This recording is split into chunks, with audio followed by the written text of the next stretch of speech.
మీ ఎలాంటి వ్యాపార ప్రకటనలకైనా వెంటనే మా ఛానల్ సంప్రదించండి. ఓం నమ శివాయ నమ. ప్రజలందరికీ నమస్కారము.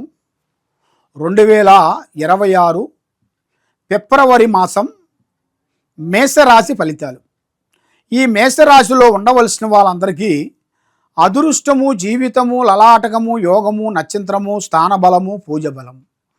మరి ఇలా జాతక యోగములో చూసుకుంటే చిన్న వయసు నుంచి కుటుంబ బాధ్యతలన్నీ కష్టపడుకుంటూ మరి చదువు పరంగా కూడా చాలా వరకు విద్యా విశేషాల్లో కూడా చాలా వరకు ఓపికతోని విద్యను కంప్లీట్ చేసుకొని పెద్ద పెద్ద విద్యను కంప్లీట్ చేయాల్సిన యోగం అనేది చాలా వరకు కనబడుతుంది.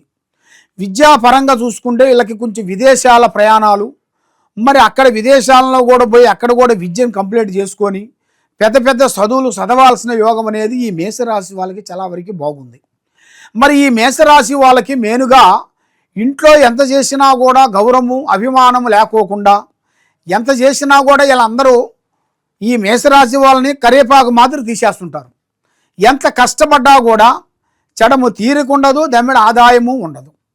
మరి ఇలా జాతక యోగాన్ని బట్టి చూసుకుంటే మరి ఈ నెల 16వ తారీఖు నుంచి అదృష్ట గడియలు కొన్ని రాబోతున్నాయి. ఇక కొత్త కొత్త ప్రయత్నాలు, కొత్త కొత్త ఆలోచనలు, మరి ఈ కొత్త సంవత్సరం నుంచి ఈ ఫిబ్రవరి మాసం నుంచి నూతన పనులు, నూతన కార్యక్రమాలు పెద్దగా అభివృద్ధిగా కావాల్సినవి అనేది ఇలా జాతక యోగంలో రాబోతుంది. కాబట్టి స్నేహం అనేది ఎక్కువగా చేయకూడదు. బంధుమిత్రులతో కొన్ని ఇబ్బందులు, కొన్ని ఎదురొచ్చే మార్గాలు కొన్ని కనబడుతున్నాయి. మరి ఏ కార్యక్రమైనా కానీ స్నేహం అనేది ఎక్కువగా చేయకూడదు. అధిక స్నేహం ప్రాణానికి మోసం. స్నేహం విషయంలో అనేది అతి జాగ్రత్తలు కొన్ని తీసుకోవాలి. ఏ పని చేసినా ఎక్కడికి పోయినా మీ ఐడియాలు కానీ, మీ ప్లానింగ్ కానీ, మీ ఆలోచనలు కానీ ఎదుటివాడికి పబ్లిక్ చేయకూడదు.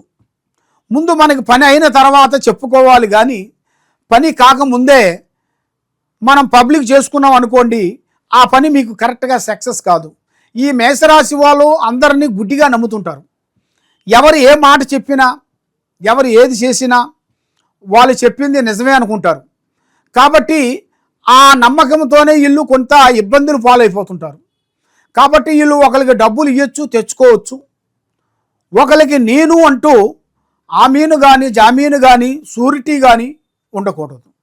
దానివల్ల లేనిపోయిన సమస్యలు కొంచెం ఎదురొచ్చే మార్గాలు కొన్ని కనబడుతున్నాయి. మరి ఇలా జాతక యోగంలో చూసుకుంటే ఈ మేషరాశిలో ఉండవలసిన వాళ్ళకి ఎన్నో రోజుల నుంచి వాళ్ళు అనుకున్న మనసులో అనుకున్న కోరికలు, వాళ్ళ మనసులో ఒక గూడు కట్టుకోవాలని, గూడు అనగా ఇల్లు, ఒక స్థానం కట్టుకోవాలని వాళ్ళ మనసులో అనుకున్న కోరిక నెరవేరే టైం వచ్చేసింది. మరి ఇలా జాతక యోగాన్ని బట్టి సొంత ఇంట్లోకి ఇప్పుడు ఉండాల్సిన స్థానం కానించి సొంత ఇంటికి వెళ్ళాల్సిన ఆ కలలు నెరవేరాల్సిన టైము అతి దగ్గరలోనే ఉన్నాయి. కాబట్టి ఇలా జాతక యోగాన్ని పెట్టి చూసుకుంటే నల్లటి వస్త్రములు కానీ, నల్లటి వాహనములు కానీ వాడకూడదు. కాబట్టి భర్త నుంచి భార్య, భార్య నుంచి భర్తకి ఇద్దరి మధ్యలో కొన్ని లేనిపోయిన సికాకులు కూడా కొన్ని ఎదురొచ్చే మార్గాలు కూడా కొన్ని కనబడుతున్నాయి.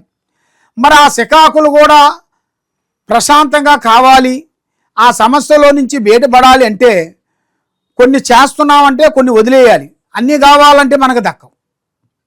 కాబట్టి ఈ రాశిలో ఉండవలసిన వాళ్ళందరికీ అతి వేగంగా అదృష్ట గడియలు కొన్ని రాబోతున్నాయి. మరి ఎన్నో రోజుల నుంచి స్థిరాస్తులు పెద్దవాళ్ళు సంపాదించినవి కానీ, లేదు తల్లిదండ్రుల నుంచి కానీ, అత్తమామ నుంచి కానీ వీళ్ళకి పెద్దవాళ్ళ తరపు నుంచి స్థిరాస్తులు కొంచెం రావాల్సినవి కూడా కొన్ని ఉన్నాయి. మరి వీళ్ళు చేయాల్సిన స్థానంలో కూడా కొన్ని మార్పులు రాబోతున్నాయి. స్థానం అనగా ఇల్లు, వాళ్ళు ఉండాల్సిన స్థానం కానీ, వాళ్ళు చేసే ఆఫీసులో కానీ, వాళ్ళు చేసే డ్యూటీలో కానీ మార్పులు కొన్ని రాబోతున్నాయి. మరి రాజకీయ నాయకులలో కూడా చూసుకుంటే రాజకీయంలో కూడా వీళ్ళకి నూతన కార్యక్రమాలు, నూతన పనులు, మళ్ళా పార్టీ మార్పుళ్ళు ఇలాంటివి కొన్ని రాబోతున్నాయి. ఈ మేషరాశి వాళ్ళకి కొన్ని అద్భుతమైన రాజకీయంలో కూడా ఒక పెద్ద స్థాయిగా నిలబడాల్సింది కూడా యోగం అనేది చాలా వరకు కనబడుతుంది. మరి రియల్ ఎస్టేట్ కానీ, బిగినీస్ కానీ, వ్యాపార బిగినీస్ కానీ, వాహనం సంబంధించిన వెహికల్ బిగినీస్ కానీ, వీళ్ళు ఎన్నో చేయాలనుకుంటుంటారు. ఒకటి అనుకుంటుంటారు, ఇంకోటి చేస్తుంటారు. మరి ఏ పని అనుకున్నా కూడా ఆ పని చేతికాడికి వస్తుంటుంది, నోటికి అందుకోకుండా పోతుంటుంది. చూసేవాళ్ళ వరకు రెండు పక్కల సంపాదిస్తున్నావు, మీ భార్య ఒక పక్క సంపాదిస్తుంది, నువ్వు ఒక పక్క సంపాదిస్తున్నావు, మీ కొడుకులు ఒక పక్క సంపాదిస్తున్నారు, మీకేమి తక్కువ అంటూ ప్రజా ఏడుపు, ప్రజా దిష్టి కూడా ఎక్కువగా కనబడుతుంది. ఈ నరదిష్టి వల్ల మీరు ఏ కార్యక్రమైనా కానీ అవలేలగా ముందుకు పోలాకోకుండా బ్రేక్ అయిపోతున్నారు. మరి మీకన్నా చిన్న చిన్న వాళ్ళు, అమాయకులు, మీ దగ్గర డైరెక్షన్ తీసుకున్న వాళ్ళు కూడా ఇప్పుడు పెద్ద స్థాయికి వచ్చేసారు. కాబట్టి మీరు ఏ కార్యక్రమైనా కానీ, ఏ పనైనా కానీ మీరు వెళ్ళే ముందు ఆశ చూసి అడిగేయండి. తొందరపాటు అనేది వద్దు. ఎవరో ఏదో చేశాడని మనం అది చేయాల్సింది కాదు. కాబట్టి మనకున్నదాన్ని మనం నిలుపుకోవాలి. మనకున్నది మనకు నిలవాలంటే మనం పడే కష్టం అనేది, ఆ కష్టం విలువ అనేది తెలుసుకోవాలి. ఆ కష్టం విలువ తెలియకోకుండా ఏం కాదులే, అక్కడో ఇక్కడో అప్పు తెచ్చి పెడదాంలే, పెద్ద స్థాయికి లేస్తాం పైకి అని అనుకుంటారు చాలామంది. కానీ వాళ్ళు మధ్య వాళ్ళ మాటలు విని అక్కడో ఇక్కడో అప్పు తెచ్చి బిజినెస్ మీద చేసే పనుల మీద పెట్టేసి ఎంతో నష్టపోతుంటారు. ఆ నష్టపోయిన తర్వాత అర్థమవుతుంటుంది వాళ్ళకి నెక్స్ట్ మనీ ఎలా రావాలి, ఈ సమస్యని క్లీన్ చేయాలంటే ఇంకా నెక్స్ట్ అప్పు చేయాలి. అప్పు చేయాలంటే బ్యాంకీలో అప్పు చేయాలి, మళ్ళీ అక్కడ ఇక్కడ అప్పు చేయాలి. ఈ అప్పు చేసిన తర్వాత ఈ అప్పుకి అప్పు పెరిగిపోతూనే ఉంటుంది, కొండ మాదిరి పెరిగిపోతుంటుంది. అప్పుడు ఏ దగ్గరవాడు కానీ, ఏ స్నేహితుడు కానీ, ఏ బంధువు కానీ, ఏ మిత్రువు కానీ ఎవరు మనకి సహకరించరు. ఎందువల్ల అంటే డబ్బులు ఉన్నంత వరకే మన దగ్గరకు వస్తుంటారు. బెల్లం ఉన్నంత వరకే ఈగలు వాళ్తాయి, బెల్లం అయిపోయిన తర్వాత ఏ ఈగ వాళ్దాం.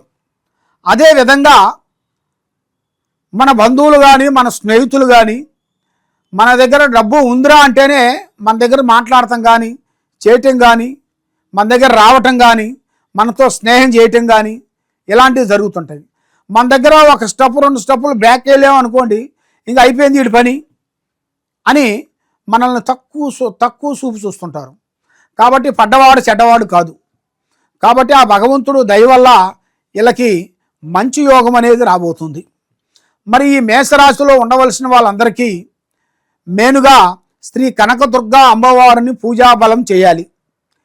కనకదుర్గ అమ్మవారితో పాటు శ్రీ వారాహిణి మాతని అమ్మవారిని పూజాబలం చేసినట్టుకైతే ఇలా ఇంట్లో ఉండాల్సిన అష్టకష్ట దరిద్ర దోష నివారణ పోతుంది, లక్ష్మి నిలబడుతుంది, మనశ్శాంతిగా ఉంటుంది. ఏ కార్యక్రమం అనుకుంటారో ఆ కార్యక్రమం వీళ్ళకి 100% కరెక్ట్గా సక్సెస్ అయ్యే మార్గాలు కొన్ని కనబడుతున్నాయి.